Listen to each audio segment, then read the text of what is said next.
This is an '06 Chrysler Pacifica. The front motor mount went bad, kind of a common problem. This isn't very hard to do. There's a lot you don't have to take apart. A lot of guys they're having trouble getting to the top nut on top of the motor mount.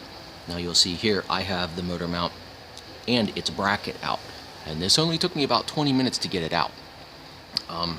What I did here was made sure the lift arms were not on the subframe, loosened the back two subframe bolts, did not take them out, obviously supported the engine right in the middle, and that steel plate's perfect with a post jack. Supported the engine, took out the front two bolts. Now I know they're still stuck in there, but they're not threaded in, so the front mount, or the front of the subframe, is sagging down probably a good 6 inches, and there's plenty of room for the brake lines and stuff. Nothing gets damaged. That gives a lot of room there. Obviously take the nut off the bottom of the motor mount first, and I also took the one off of the bottom of the back one too, just to let the whole subframe sag farther.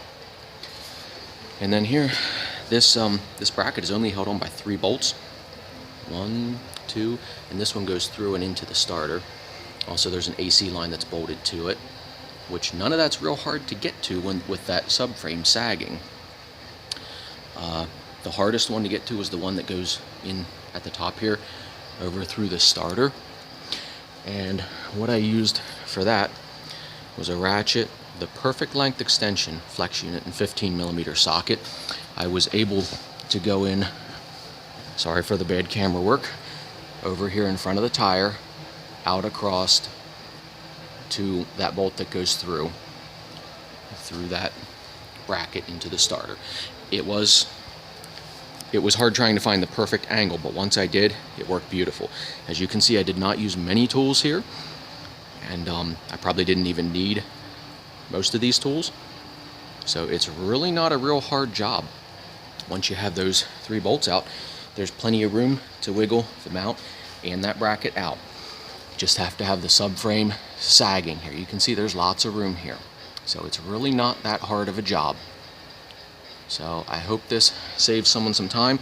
Oh, and be careful, the old ones, they are oil filled, so when you turn it over, your sleeve will be soaked with oil if you're not ready for that. So here's the new one. Now it's time to just wiggle this back up in there and bolt everything fast, the opposite of what we took out. So I hope this saves someone some time.